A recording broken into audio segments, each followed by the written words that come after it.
This is The Tale of Genji by Murasaki Shikibu. So, The Tale of Genji, or Genji Monogatari in Japanese, is a novel that's about 1,000 pages or so. And it was also written about 1,000 years ago. At least that's when it was completed. It was written over the course of many, many years. Uh, it occurs during a period in Japan called the Heian period, which is, it translates to peace in Japanese. It was a time of economic success. There weren't any wars. Everybody was generally happy. Um, it was written in the imperial palace of Heian-kyo, which is now known as Kyoto. And unfortunately, over the last 1,000 years, we've lost the original manuscript.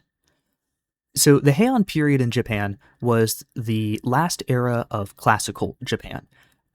It was the peak of Japanese imperial art, poetry, literature, music, theater, all of the finer things in life, the things that make us human when we create them.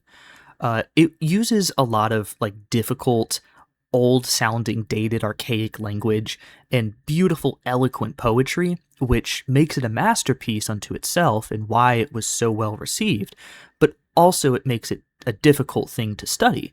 It requires a lot of very in-depth analysis. One of the most interesting things about the way that it's written is the fact that both katakana and hiragana, which are syllabaries unique to Japanese, both came about at this time. And the novel itself is written mostly in hiragana. And this is interesting because at the time, literature in Japan was written pretty much exclusively using kanji, which are Japanese character scripts where the characters themselves represent ideas or concepts or things rather than direct phonetic components. So the novel itself is an exploration of the day-to-day lives and the lifestyles of courtiers and nobles in the Japanese imperial court. It talks about the political complexities of high society at the time, basically just all of the drama. So over the centuries since it's been written, it has had a massive impact on Japanese literature and theater.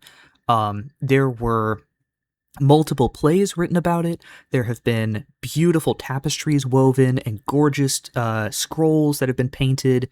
And it also gives modern-day historians the most accurate look at what life was like in Heian-era Japan. The things that they talked about, the ways that they spoke, what they wore, basically everything that we needed to know for a glimpse into the past.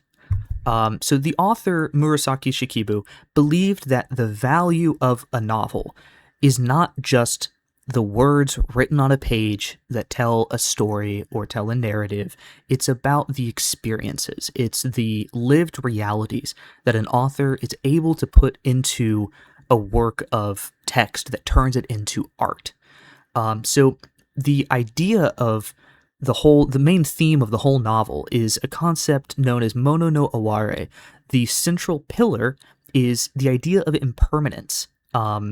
So Genji, the main character, takes 54 chapters and 1,000 pages where he goes through flings, develops his love life, goes through political battles, experiences the joys of youth and glory, only to have all of that slowly fade away. And the goal is to show that nothing in life is static. We live dynamic lives, and everything that we hold dear will eventually change, and to learn to accept that as just part of life.